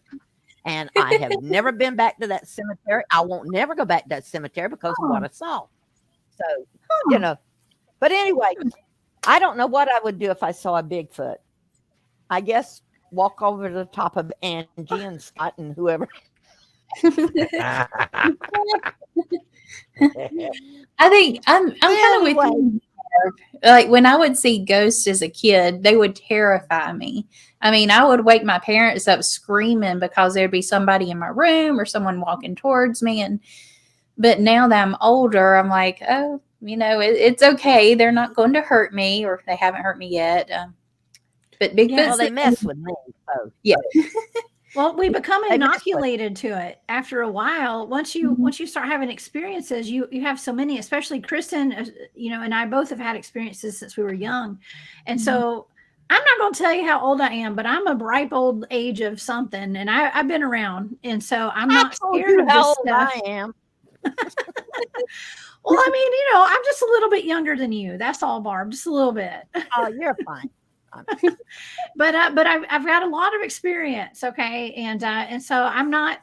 When we go out there, fear is all in your mind in a lot of ways, and so I work really hard to not live in the energy of fear. I live in love and excitement and just you know, looking forward to stuff like you know, I have a different view of reality. I guess I know that sounds weird to a lot of people, and Kristen does too. We've seen stuff that is not supposed to exist. Yeah, in this world. And me too, and that's what scares me, though. I don't want to get pulled into that. I mean, I don't, you know, I don't want to get too wrapped up in stuff that, you know, I know is out there, and I don't have I don't know if I have the ability to fight off, you know what. You get where I'm coming from. I don't energetically to yes. I understand, you know, and that's why we're actually kind of trained, and I spent a lot of time exploring spirituality and the mind body spirit connection to a lot of this, because it's all about energy, frequency, and vibration, and it's all about having your mind in the right place to be out there. Because if you're living in a fear state, I don't think that Bigfooting is the right field for people to be in, to be honest. And I know that may sound a little harsh, but if people are scared, I don't think people who are living in fear actually go out and Bigfoot, because they wouldn't make it very long. Yeah. Okay. Yeah. Because it's scary. It's so scary out there. Oh my God, it is. Yeah. There you go. Get the finger out of there. I tell you that when I become scared is when I'm in my tent by myself. Yes. That's the only thing I'm like, you know, Bigfoot can walk up on me in the woods. I can encounter some ghosts. But once I'm in my tent and I'm trying to sleep, do not mess with me. I don't like being inside a tent because you can't see your surroundings. That's probably what I don't like about it, because you can't see. I feel like a sitting duck. Right. And you don't have an out. You don't have an exit. Yes. Well, you know, our friend Terry... Yeah, our friend Terry Wendell with Rock Hill Bigfoot in South Carolina, he actually was poked. He had a finger come through his tent, and he was poked while he was sleeping one night by a Bigfoot. You're just a Lunchable. Like you're a Bigfoot burrito. Yeah. Oh yeah, there you go. That's why I don't sleep in a hammock out there. I will set my tent up near somebody who's in a hammock, so they go for the hammock and not me. Okay, it's all about the bait and switch, y'all. So that's why you always get that spot in the meadow. Yes, ma'am. You learned my secret. Yeah. Anytime if Keith's out there, he always uses a hammock, so I go put my tent near Keith because I know they're going to get him first. Or Trey sometimes. Trey will be a Bigfoot burrito. All right. Now we know. Look. Yeah, y'all know. That's the secret. That's the secret to staying alive. Putting bait in front of you and I'll be bait in the field, but I will put my tent next to a hammock any day. It is so fun though. Like I'm scared when I'm out there, but it's so fun. It is. I sit there sometimes thinking to myself, what am I doing? Yeah. Have I lost my mind? I'm out here in the middle of the woods looking for some daggone Bigfoot. Angie, you I mean, my friends are getting their nails done. Angie. I'm out here in the woods with these strange men who obviously are as weird as I am. And I mean, I always feel like, though, once you're not afraid of something enough, then you're dangerous. I mean, seriously. Yeah. I just feel like I'm a lethal weapon. Where I'm coming from there. Pardon? I said I'm a lethal weapon. So was Kristen. So was Angie. She fights women at the boat ramp. At the boat ramp. Yeah. Oh, man. I was like, God, I mean, she went full redneck on that. Yeah, I did. Yeah. Oh God. So. Oh, now when it comes to fighting and arguing, I'll go 1-to-1 with you. But oh gosh. All right, you guys. I'm a lover, not a fighter. I'll try to give you a hug and make everything better. All right. So we have touched on portals, paranormal, Bigfoot, obviously, a lot of Bigfoot, fighting, long-fingered witches. Yeah. Sacrificing others. Yeah, sacrificing others. Bigfoot burritos. Yeah. Remote. We've covered all the bases. Yeah. Yeah, we've covered it all. Why women in the field have so much fun. We have a lot of stuff to talk about. All right. Now, is this a taboo subject? Only because, I'm one of those types that, I still get like some aches at the end of the day in my residual limb. So I end up staying up at night, and I'm like everyone else. I flip through Tubi, Amazon, whatever, and I start seeing more and more, and YouTube, and you start seeing more and more of these videos about a Dogman. And is that a taboo subject amongst the Bigfoot crowd because there can only be one, or is that people believe that they coexist, or it's the same? Okay. Yeah, it's very they're very different. They're two different species completely. And there's the North American Dogman. Okay, there's so there's actually a North American. There's a North American Dogman project and the International Dogman project, and those guys are very dedicated. So the to NATM, researching. The NATM and the ITM. The international and the pretty much. I mean, okay, so yes, you're laughing at me, Barbara. It's like the UFC and the NADP and the IDP. Yes, and they're very dedicated. And listen, I do a whole lot of interviews, and I meet directly with people who, even on our team that Kristen and I are on, and people have had experiences with dogmen and dog women. By the way, okay. Really? And yes, well, you have to have women to I guess make so. babies, right? They have breasts. Oh, that's even worse than a dog man. Yeah, I was expecting you to say the way they have teats. Well, one hikes their leg, the other one doesn't. I don't know. Good. They got teats. Listen, I do know. I actually. Is that a dog woman? Nope. Does it have teats? That's the question. It's a woman. It's a female. All right, so now that's the one thing that I would not want to run across in the woods. Actually, I do know a man who's seen a female one and it only had 2 breasts. Okay, so if anybody's wondering, like I was supposed to ask you, two like because a woman, or is it like a dog would have like 8? Well, they have like a humanoid body that's hairy with like 2 back hind like dog shaped like kind of legs. But the one, I have a good friend of mine who's actually seen one. He claimed it was a female because it had 2 like female looking breasts on it. So yeah, but it's a thing. Listen, it's more uncommon to hear about a Dogman sighting than it is Bigfoot, but Dogman's the rage right now. Everybody's into it. A lot of people have seen them. A lot of people say they look like a German Shepherd in the head, but like a man's body that's very hairy. And I've seen some pretty legitimate pictures. I don't show any pictures on my shows.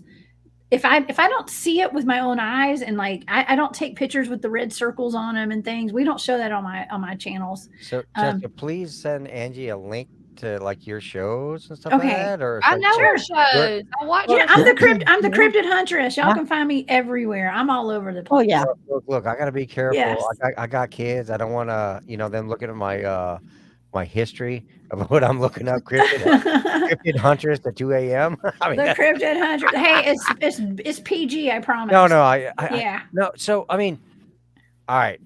Is Dogman, Dogwomen, are they in Georgia?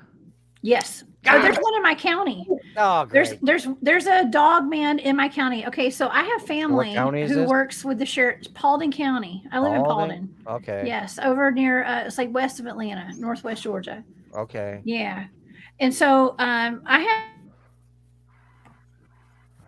All right. Well, she's kind of on a slight internet break. Kristen. Yes. Elbert County, Dogman, yes or no? No. Oh, no, thank you. not yet. Woo, we're safe. We're safe.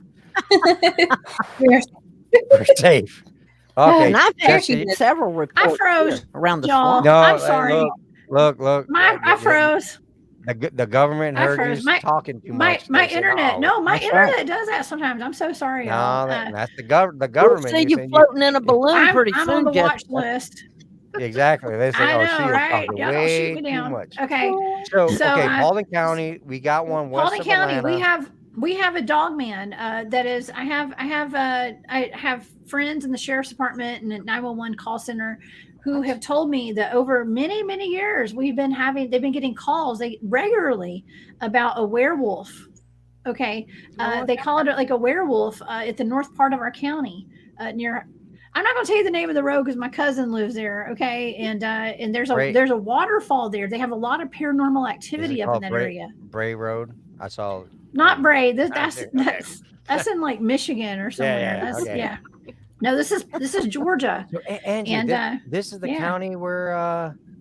Have you been talking about Paulding County, Angie? Mm-mm. Okay, I know Not that I know of. I know you were talking about a county like by LaGrange that was like. That's Troop and Herd. That's Corridor. it. Yeah, that was it.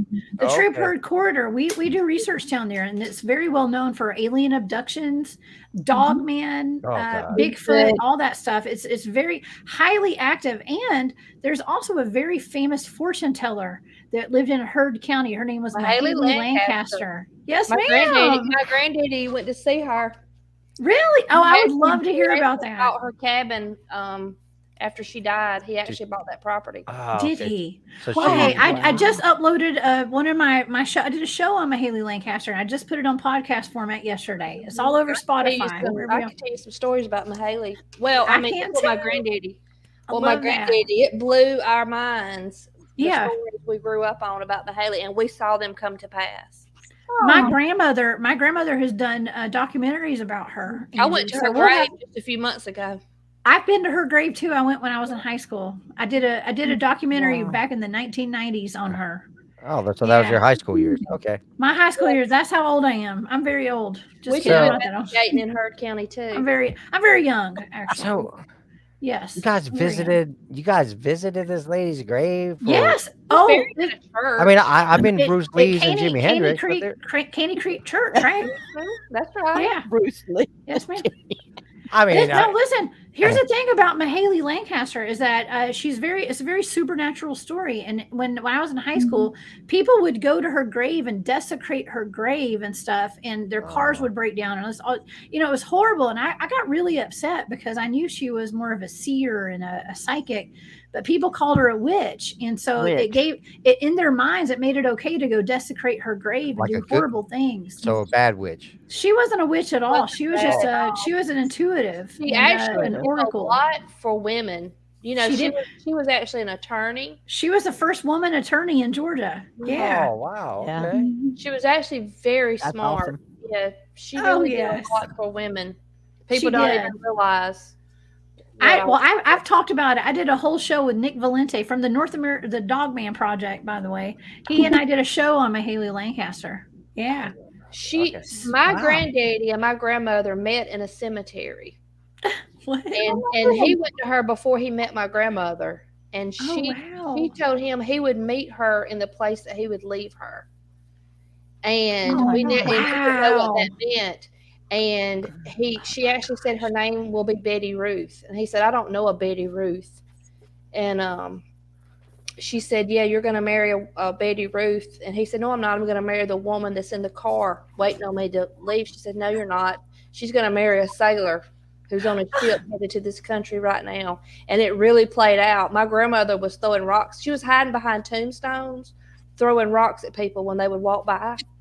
And that's how they met. And so we used to sit around the table going, well, that must mean that Nanny's going to die before Paul does but she was so healthy, and he never was really healthy. I mean, he was, but I mean, he had a lot of arthritis and stuff, and he just seemed like he wasn't near as healthy as she was. So that didn't make sense to us. And she did die with cancer, years before he did. She told him that he would never be sick and he would never be well. And he really was. He was just eating it with arthritis. I mean, it was just some other stuff, just amazing that we actually watched come to pass. That is absolutely amazing. That's amazing, Angie. Thank you for telling me that. Something about her has followed me around my entire life. Even when I was in second grade, my grandmother wrote a story about her, and I told in a storytelling contest. I won that storytelling contest, and it was about. She locks up at the worst at the peak. I know because she visited the grave and it ended up following her. That's so amazing. Jessica, I don't know. I'm sorry. I keep my internet keeps going out. Sorry. No, it's fine. But I mean, sorry about that. I keep up. So it's Mahaley. It's because it's Mahaley and Dogman and all this weird stuff. Giants. Yeah, you gotta start bringing all this stuff up. I'm on the freeze list, whatever that is. I don't know. They're freezing me up. Look, y'all gonna make me nervous. They are. I'm gonna be up at 3 a.m. now watching North American Dogman. Project. Go to the Cryptid Huntress on YouTube and watch all my videos. Cryptid Huntress. I'll probably binge eat like binge watch. Yeah. Well, binge watch and eat. And listen to me on a podcast. Go to the Cryptid Huntress on your podcast platform. I'm gonna be sitting here just thinking about Angie whooping some woman's ass. Oh my god! At a boat ramp too. Now that's a free because now that's something to sorry, Angie. I listen to Jessica on my Alexa show while I'm baking. She gives me my company. All right. I mean, perfect. All right. So now we got this troop county the troop herd corridor. The THC. I'm from the south. The corridor. We ain't going. All right. I'm not going there either. The corridor. So, we do some investigating in Hard County. Yeah, I know you do. We have. Yeah, I know you do. That's what I said. I ain't going there. It's an area of high strangeness. There's also some sort of Air Force base near there, right? Or Army base. What is it? Columbus. Fort Benning. Fort Benning. Yeah. I was stationed there. So okay. Oh, all right. There's a missing person a guy that went missing that was headed camping on that WMA land over there, and his name is Thomas Nigro. He was dropped off in Franklin about 3-4 years ago, headed camping, and has never been seen from again. Interesting. Yeah, he's a missing person. I mean, you can look him up. Thomas Nigro. I mean, where did he go? And he was trained in survival. He was like a disabled Army veteran, a young guy. Huh. So many people in like the Missing 411 series have a lot of background in search and rescue, survival, and people that just should not go strange when they go missing. They just disappear. Well, they shouldn't. I know we have had Bob in our group. He has actually grumpy. We have had him shrink down to a ball of light, ball of energy, and streak across the meadow. What? And then reappear. Oh, I saw that. I mean, I saw the video. He's had missing time, like his GPS breadcrumbs. I mean, it will have him going across the creek and places that he has not been, because he'll show up dry, where he should be soaked. And he'll say, I don't remember getting here, or I don't remember passing by these landmarks. I just showed up here. Mhm. Maybe he's almost been a victim. I don't know. So Wait, so there's a video of this guy, man, turning into a ball of light and now we don't have a video of that. Oh, It was in The real video. time. Yeah. Oh. Yeah. Wait, so this happened to him in front of y'all or In front of our teammates. Yeah. interesting. Okay. Yep. And And there were multiple people that corroborated what they saw. And, yeah, we're a close knit team. Nobody makes stuff up. Okay. Like, No, we no, call it so- like we see it. Was this in the corridor? In the meadow. No, this was in the meadow, actually. Okay. Yeah. In the meadow, hopefully In a different location. hopefully in another state. Maybe. All right. Undisclosed. I don't know. Wait, keep it on this. No. in the southeast. It's somewhere in the south. Look, man, I had a big day yesterday. I played 9 holes of golf. I carried my own bag because I felt like, how can I get exercise? I almost went through a portal. I mean, it was called a heart attack. But I'm sitting here. I'm like, now you're telling me you guys have a person that got beamed up into a ball and Yes. Hey, and if you met these guys, you would know that they are telling the truth. all right. These I mean, guys, that's what- they're not. They're legitimate. They're not wishing Down away. to earth. Yeah. They have amazing resumes. These guys are not going to lie or embellish. Okay. These guys are the real deal, and they're just not. They're not making this up. All right. Yeah. All But right. it's one of those things that, if someone told me that their teammate shrunk into a ball of light and flew across the meadow and then reappeared and kept walking about their merry little way, I'd be like, nah. I need to see that. Yeah. It's one of those things you had to kind of be there to believe it. Yeah, no, I mean, and who am I to disagree, right? I mean, because we all, I mean, heck, I saw what I saw, and I still tell myself it shouldn't have been there, but it was, and it was flesh and blood, But I mean, these topics that you guys are talking about, like the portals, those are very new to me. Probably not new to so many of the listeners out there, but it's something I guess like you don't. The average person just doesn't sit around thinking about every day, or maybe want to believe because it's something that we're not conditioned to believe yet. Just kind of like, it sounds so outlandish. Yeah. Portal, somebody disappeared. Well, that's not even right, but it happens. Yeah. Now, if Fox News starts tomorrow, start talking about portals, like they have been with the UFOs for the last couple of years, then what? Maybe people would be accepting of it. But I mean, right now it's kind of like, I don't know. I don't know if that's, how's that possible? But so yeah. All right. Well, I guess we better wind down. It's an hour and 47 minutes so far. Hey man, this is fascinating. I want you guys on again because now I'm gonna write down a lot of questions after I watch all you guys' stuff. Right. Because Us women got it done. Yeah, you know what you did, and I thought we were gonna ask a question like what kind of equipment and tools that first time. Yeah, see, look, Barb had those questions. She did. Yeah. Barb, you want to ask them right quick? Yeah, what should she put in her field kit? Well, it's for the listeners. Yeah, there you go. Well, them too, other than a pink measuring tape. Going out the first time as a first time actual into the field, what is the best tools, number one tools that you need to take with you? Sobriety. Well, I think Kristen can really talk on all the technical stuff, like as far as our meters and our all that stuff. Now, as far as the primitive stuff that you need, if you're going to go camping, you just need a tent, some hiking boots, lanterns, a lot of batteries. you need a lot of batteries. Right. Okay? Bug spray. Yeah, a lot of batteries and headlamps and things like that. Just the typical camping stuff. But Kristen is one of our tech gurus out there. So Kristen can tell you. See, I carry my ghost hunting equipment. So that's like EVP players, K2 meters, the RIM pods, stuff like that. That's what I carry out there. The ghost radar app. The ghost stuff. Yeah.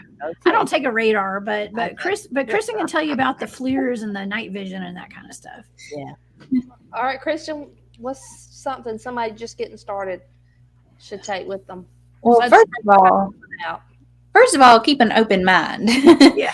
Open and clear mind. Yeah. As far as tech stuff, it starts getting a little bit pricey, but I like a FLIR. Right. Which is a thermal imager. It picks up heat signatures.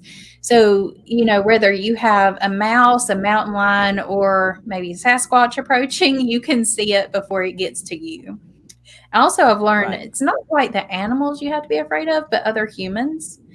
So if you see somebody lurking around, you just got to keep your eyes open. And a FLIR will definitely help you find them before they find you. Mm-hmm. Night vision's really good, because you can look out your surroundings and get a lot of eye shine.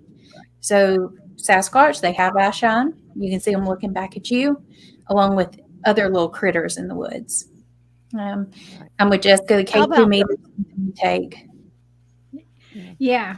What's the and also take something safety advice you give? Yeah, I was going to say, take something to protect yourself. Okay.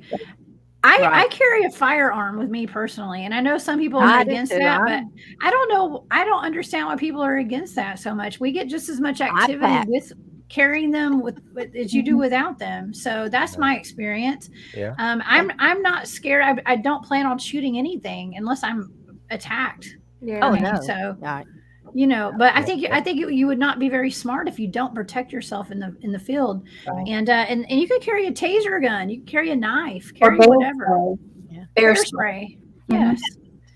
Bear spray. I've got a whatever taser, you got. I got a firearm. I pack.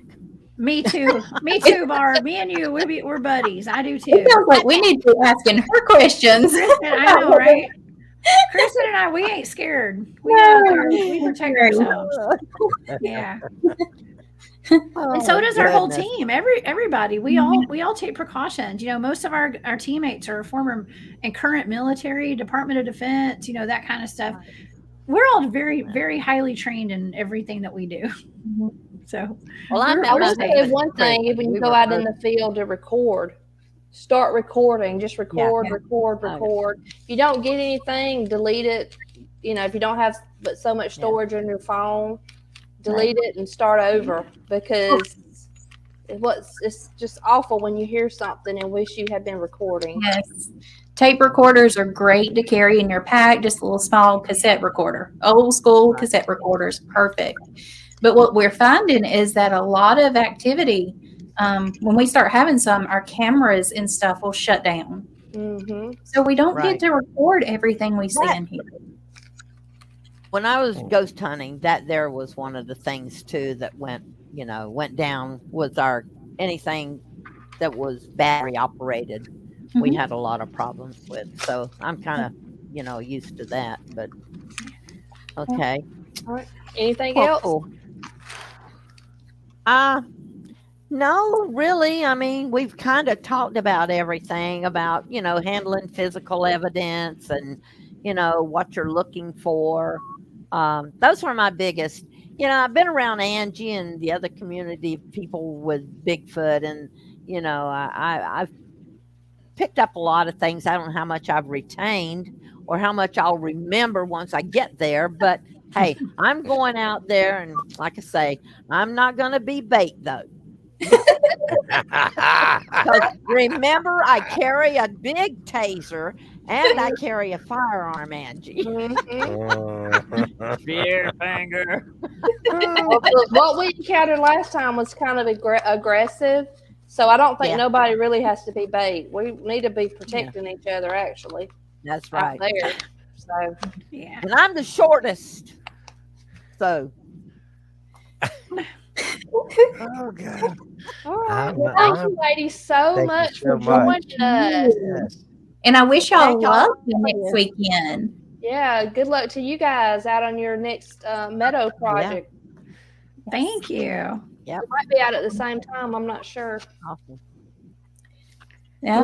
wait. It's undisclosed. We don't know. Yeah. Angie, you got classified. you got invited to the meadow too? No. Oh, I was say what? How that happened? No.